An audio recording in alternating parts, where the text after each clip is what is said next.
반갑습니다. 어느 분이 그 을지로위원회 활동과 관련해서 약간의 우스갯소리이기도 했는데 최고의 성과가 계약서에서 갑이라는 문자 그리고 을이라는 문자가 없어졌다. 그렇게 얘기를 하셔서 꽤 흥미로웠는데요.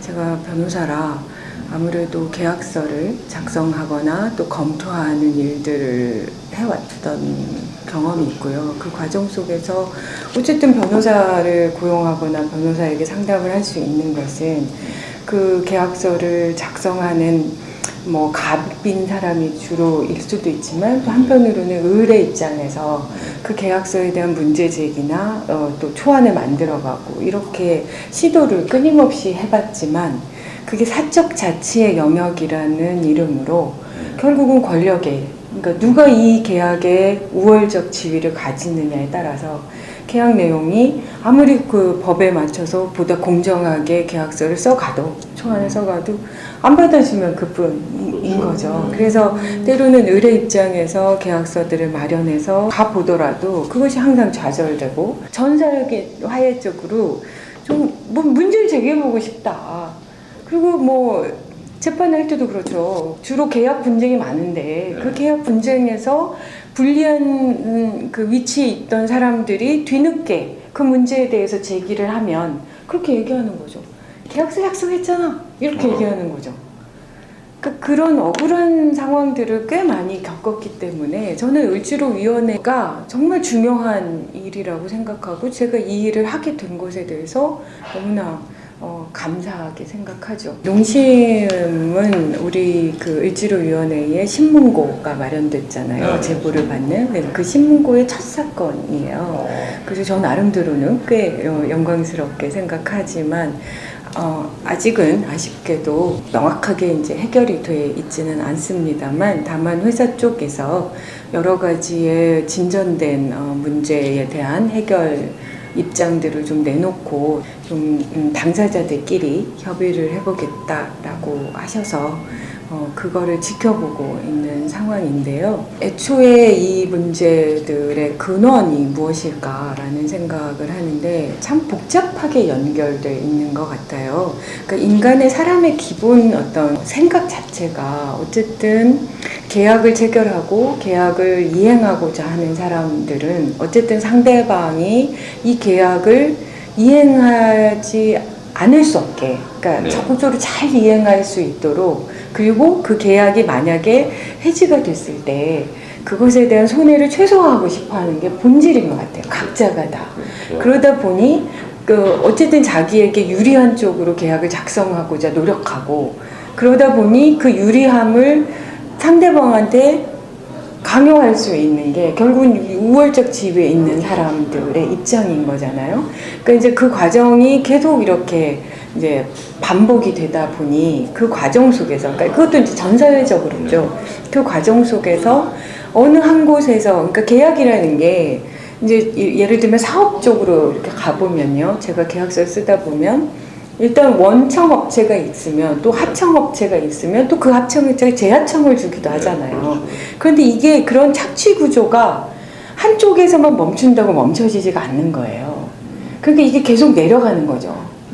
그렇게 커다란 계약들이 이루어지는, 수십억 수백억들이 이루어지는 그런 계약의 관행 속에서도 계속 가장 우월적 지위에 있는 사람들이 가장 자기에게 유리하게 계약서를 작성하고 그거를 중간층에게 요구하고, 그러면 또 그러니까 갑이 그렇게 얘기하면 을이 그렇게 쓰면 을이 또 병이 있을 거고 정이 있을 거고, 그러면서 그게 계속 악순환이 되는 거예요. 그럼 중간에 있는 사람이 나라고 그러면 자기가 이렇게 자기보다 우월적 지위에서 그런 경험을 했으면 자기서 단절하고 아래로라도 안 퍼뜨려야 되는데 그게 쉽지 않잖아요. 결국은 그게 그렇죠. 오히려 더 이쪽에서 또 더 받고 이쪽에서 더 받고. 맞고 큰 놈이 더 때린다잖아요. 그렇죠. 근데 꼭 그럴 건 아닌데 어쨌든 그 상황에서 자기만 손해볼 수 없다는 생각을 하는 거죠.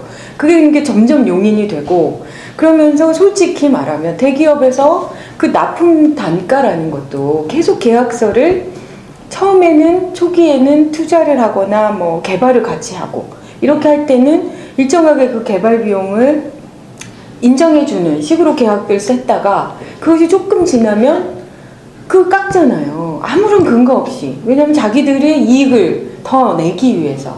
그런 관행들이 실제로 있거든요. 그러면 그것이 또 밑으로 내려간단 말이에요. 이런 식의 그런 불공정한 계약 관행들이 이미 그런 산업사회 속에서 만연돼 가는 거예요. 점점 더. 수십 년 동안. 그러니 그것이 일반 사인 간에도 당연히 내려오면서 그 뭐 임대차 관계라던가 그런 것들이 다 만연돼 있는 거예요. 아주 사소한 것에서조차. 그러니까 이게 가맹점, 대리점 그런 건 안 그렇겠어요. 예를 들면 프랜차이즈도 마찬가지죠. 어떻게 하면 프랜차이즈의 본사가 더 이익을 얻을까 이렇게 생각하며 인테리어 자기가 인정하는 인테리어 업자에게 비싼 비용으로 가게 하고 또 중간에 그거를 양도하는 과정에서도 무슨 요즘은 컨설팅이 있더 창업 컨설팅? 뭐 이런 회사가 갑자기 생겼더라고요. 그래서 그 사람을 특별히 프랜차이즈 본사에서 지정한 사람한테만 가는 거예요. 그래서 거기서 이렇게 넘기고 하는데 또 1,000만 원, 2,000만 원씩 받으면 여기서 당연히 수수료 안 가겠어요. 다른 사이드 수익. 그러니까 계속 이렇게 착취 구조의 아주 신종의 변종 이런 식의 그 불공정한 계약 관행들이 계속 이루어지는 거예요. 그걸 이제 변호사를 하면서 그것들을 분쟁들이 당연히 일어나니까요. 그러니까 처음에야 자기가 먹고 살아야 되고 이 계약을 하고 싶고 돈을 벌고 싶으니 그냥 그래도 그런 것을 해서라도 돈을 벌겠거니 하고 덤벼드는 거죠. 지금 우리가 보는 그 모든 관행에 다 들어있는 거 아니에요. 그 사람들에게 그런 그 위험 부담을 당연한 거로 부과하기에는 그 시스템, 거부할 수 없는 시스템인 거예요. 사회 구조인 거죠. 개인이 그것에서 벗어나 있을 수 없는 거예요. 그러니까 예를 들면 저는 제일 억울한 게 굉장히 비싼 그러니까 조금의 품질이 높다고 해서 갑자기 뜨는 그 비싼 가격. 이 가격 결정 원리에 대해서 납득할 수 없는데 그것에서 소비자인 나로서는 그 계약을 체결할 거냐 말 거냐만 있는 거예요. 그런 경우 너무 많지 않아요? 난 그런 게 때로는 너무 참을 수가 없다는 거예요.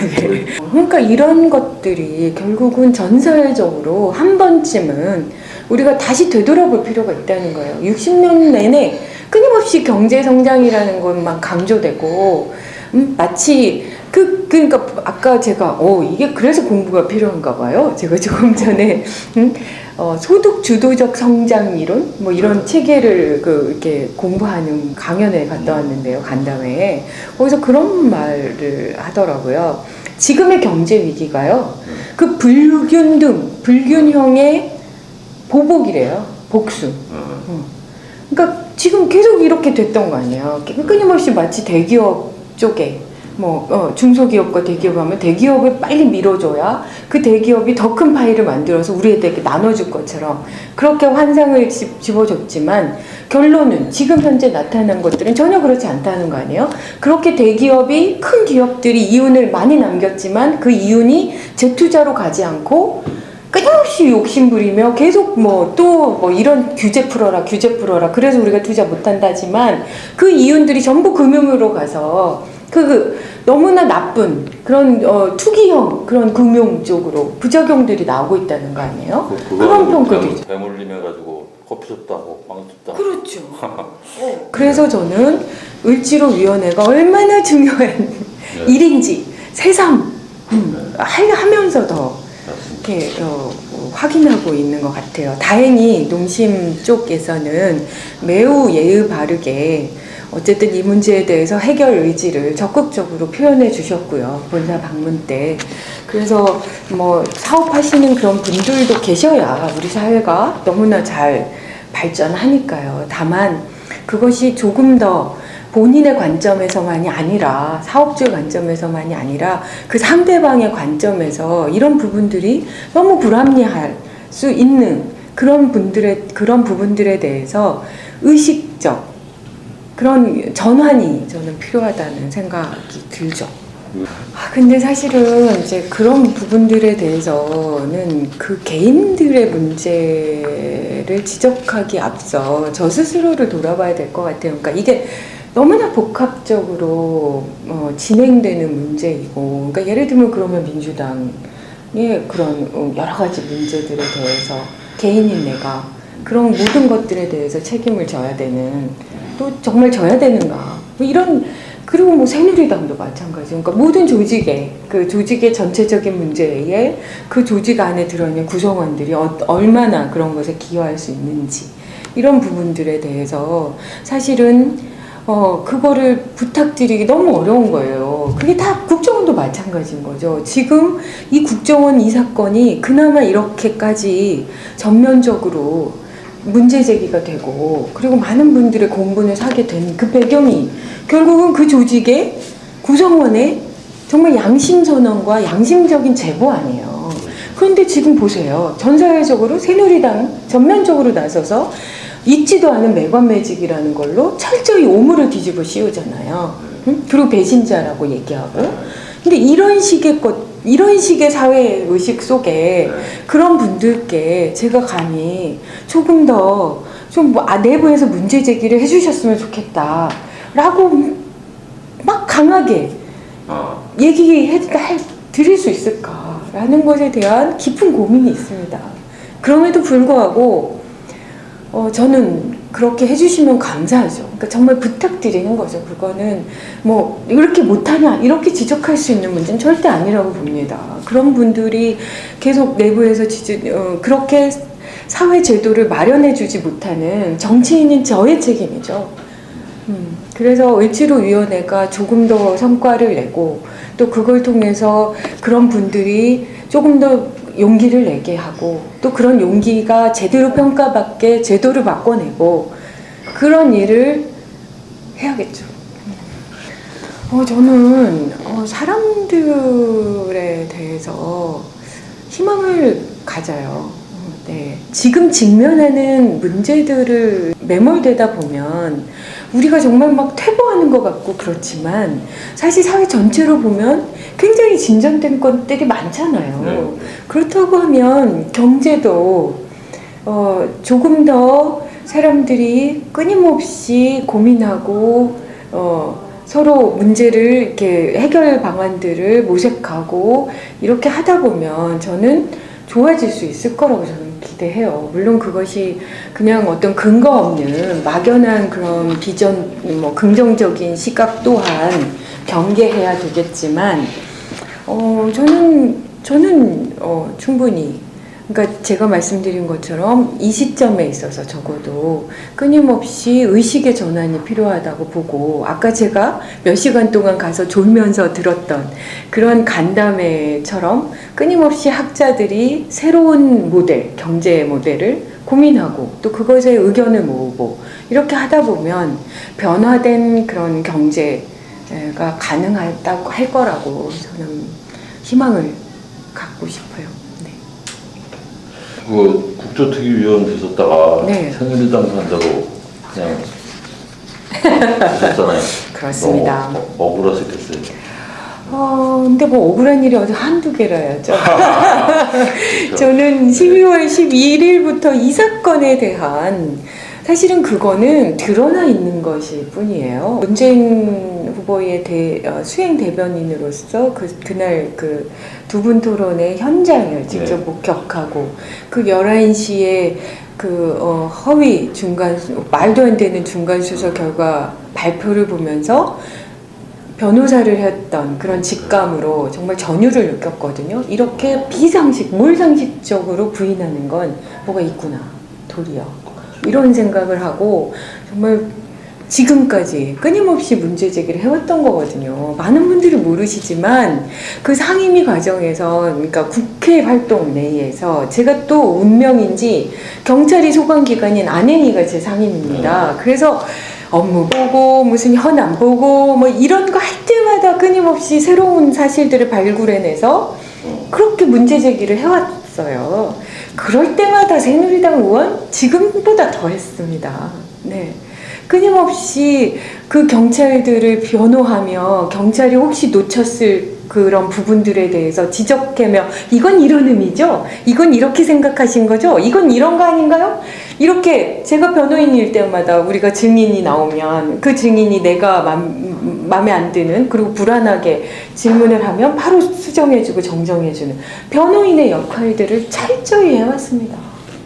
그런 과정들을 단련이 됐기 때문에 뭐 그렇게 억울하지는 않았고요. 뭐 또 하시는구나 이런 또 그러시는구나 뭐 이런 생각을 근데 했죠. 그게 지금은 뭐 과거의 범죄 사실을 그런 밝혀내는 것도 중요하지만 미래의 문제잖아요. 그렇습니다. 여러분 많이 지금 뭐 끊임없이 새누리당에서 양산해내고 지속적으로 반복적으로 공격해대는 게 그 부분이거든요. 이거는 민생과 아무 관계가 없고 과거 지향적인 문제다. 하지만 여러분 역사는 반복되는 거예요. 순환되는 거죠. 어느 지점이 과거고 어느 지점이 미래라고 생각하세요? 과거의 집적이 미래인 거죠. 과거 모습이 곧 미래인 겁니다. 그렇기 때문에 이거는 과거의 문제가 아니라 우리 미래의 문제예요. 적어도 선거권이라는 것이 공정하게 보장되지 않는다고 하면 그 사회는 이미 그 밑바닥부터 흔들리는, 뿌리채 흔들리는 불안한 사회가 되기 때문에 그 한 군데가 허물어지면요. 그 권력이라는 것은 철저하게 남용될 우려가 수시로 있기 때문에 본래적이기 때문에 우리가 끊임없이 민주적 통제를 위한 제도들을 마련하는 거잖아요. 그래서 그 통제되지 않는 권력은 부패하기 십상인 거고 그렇다고 하면 이 부분들을 그대로 방관하고 그냥 놔두면 결국은 우리 안방까지 들어올 거예요. 그래서 그 통제되지 않는 그런 권력들이 끊임없이 부패를 양산하고 말도 되지 않는 정책들을 마련해내고 그래서 지금 보여지고 있지 않습니까? 그 4대강 단적으로 얘기해요. 22조의 그런 엄청난 그런 예산들을 투자해서 만들어낸 그 사업의 결과를 보십시오. 그 재앙은 순식간에 오는 거라고요. 그거를 막아내기 위해서 우리가 방파제를 쌓고 있는 건데 그 부분을 꼭 미래를 위한 방파제를 쌓고 있는 겁니다. 어느 자리에서든 많이 말씀을 드리는데요. 사실은 저는 그 누구보다 애국자라고 스스로 자부합니다. 그리고 종북이라는 표현을 저한테라도 혹여 받는다는 건 너무나 억울해요. 그 무엇보다도 억울하죠. 왜냐? 저는 실향민입니다. 우리 아버지가 19 그 어린 나이에 평양사범 전망 밝은 그 당시에 평양사범 1학년 때 한국전쟁이 나서 호롤단신 나라를 위해서 내려와서 지금 말로는 정훈장교래요. 근데 하여튼 그런 직급을 받아서 정말 가장 먼 고향에서 가장 먼 순창이라는 곳에 정착을 하고 담양 여자를 만나서 살림을 피셨지만 그 시골에서 얼마나 많은 일들을 하실 수 있겠어요. 그래서 참 많이 좌절을 하고 개인적으로는 너무나 불운하셔서 술도 많이 드셨죠. 참 멋진 분이었는데 그래서 일찍 돌아가셨어요. 그래서 그냥 정말 가벼운 소망이라고 하면 우리 아버지가 태어나셨던 그 고향에 한 번쯤 가서 진짜 유일한 우리나라의 경제 성장 동력이라는 게 결국은 남북관계 개선을 통한 대륙 진출이라는 거 아닙니까? 그 부분에 대해서는 사실 지금 현재 집권 여당에서도 사실 그 부분에 대해서 부정하지는 않으리라고 생각합니다. 다만 뭐 당장 자기들에게 유리한 국면들을 가기 위해서 민족의 미래를 헌신짝처럼 버리는 게 아닌가 그런 우려를 때로는 갖게 되죠. 감사합니다. 네, 고맙습니다.